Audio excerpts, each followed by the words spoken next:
ለወጣት ጓደኞቼ በተለይም በእሳት ዕድሜ ወይም ፋየር ኤጅ ላይ ላላችሁ ስሜት አላችሁ፣ ጉልበት አላችሁ፣ ዓለምን መለወጥ ትፈልጋላችሁ። ነገር ግን ጥያቄው በፍጥነት መጀመር እችላለሁ የሚለው ሳይሆን በጥንካሬ መጨረስ እችላለሁ ወይ የሚለው ነው። እስቲ ከመጽሐፍ ቅዱስ ውስጥ ንጉሥ ዳዊትን እንመልከት። በሁለተኛ ሳሙኤል ምዕራፍ 22 ላይ አንድ ሽማግሌ ሰው ወደ ኋላ መለስ ብሎ ሕይወቱን ሲያይ እናያለን። የድልና የምስጋናን መዝሙርን ይዘምራል ይሄ ሰው። ግን እዚህ ደረጃ ላይ እንዴት ደረሰ? የሕይወት ታሪኩን በቅደም ተከተል ስንመለከት ውጣ ውረድ የበዛበት ነበር። የጀመረው በድብቅ ነው። እንደ እረኛ ልጅ ከእግዚአብሔር በስተቀር ማንም አያየውም ነበር። ቀጥሎ ግዙፉን ገዳይ ጃያንት ስሌየር የሚባለውን ጎልያድን በመጣል በአንድ ሌሊት ታዋቂ ሆነ። ከዚያም ስደተኛ ሆነ። ለዓመታት ከንጉሥ ሳኦል ሲሸሽ ኖረ።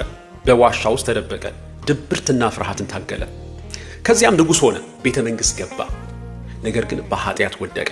ከቤርሳቤ ጋር አመነዘረ። ባሏን ኦርዮንን አስገደለ። ዳዊት ፍጹም ሰው አልነበረም። ስህተት ነበረበት፣ ግን ሩጫውን ጨረሰ። በስነ ልቦና እይታ ዳዊት ሬዚሊየንስ የሚባለውን ጥበብ ተጠቅሟል። ሬዚሊየንስ ወይም ደግሞ ጥንካሬ ማለት ውድቀትን ወይም ህመምን መሸሽ አይደለም።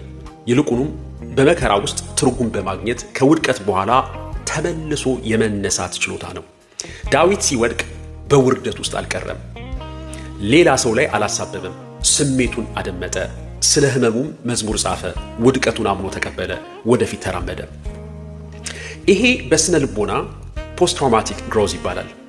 ምን ማለት ነው? ዳዊት የጠነከረው በፈተናው ምክንያት እንጂ ፈተና ስለሌለበት አይደለም። ታዲያ ይሄ ከክርስቶስ ጋር ያለው ግንኙነት ምንድነው? ይህ ታሪክ ከጌታችን ከኢየሱስ ክርስቶስ ጋር የሚያገናኘው እዚህ ላይ ነው። በሁለተኛ ሳሙኤል 22 ቁጥር 2 ላይ ዳዊት እንዲህ ይላል፣ እግዚአብሔር አለቴ አምባዬ መድኃኒቴ ነው ይላል። ዳዊት የራሱ ታሪክ ጀግና እሱ እንዳልሆነ ያውቅ ነበር። አዳኝ እንደሚያስፈልገው ያውቅ ነበር። ዳዊት የሳተ ንጉሥ ነበር። ኢየሱስ ግን ፈጽሞ አልሳተም። እሱ ፈጽሞ ያልሳተው እውነተኛው የዳዊት ልጅ ነው። እኛ ስንወድቅ እንድንነሳ ኃጢአትንና ሞትን በመስቀል ላይ ያደረገው እውነተኛውን ጎልያድን የገደለው ኢየሱስ ነው። ስለዚህ ይህንን የእሳት ዕድሜ አልፋችሁ ሩጫውን ለመጨረስ ከፈለጋችሁ እነዚህን 3 ነገሮች ልመክራችሁ እፈልጋለሁ። አንደኛ፣ በድብቅ ማንነታችሁን ገንቡ። ካልቲቬት ኢንቲሜሲ ኢን ዘ ዳርክ። ዳዊት ጎልያድን በአደባባይ ከመግደሉ በፊት እግዚአብሔርን በድብቅ ያመልክ ነበር። መድረክን አትፈልጉ፣ የጓዳ ሕይወትን ፈልጉ። ሁለተኛ፣ ስህተታችሁን ቶሎ እመኑ። ዳዊት ኃጢአት ሲሰራ ንስሐ ገባ።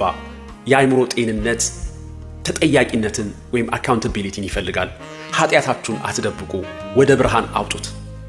ሶስተኛ፣ አይናችሁን በአለቱ ላይ አድርጉ። ስሜታችሁ ይቀያየራል፣ ሁኔታችሁ ይቀያየራል። ነገር ግን ሁለተኛ ሳሙኤል 22 እንደሚለው እግዚአብሔር አለት ነው። ግዙፍ ለውጦችን ትጋፈጣላችሁ፣ ውድቀቶችም ሊያጓጥማችሁ ይችላሉ። ነገር ግን መልቃችሁን በጌታችን በኢየሱስ ክርስቶስ ላይ ካደረጋችሁ በመጨረሻው የድል መዝሙርን ትዘምራላችሁ።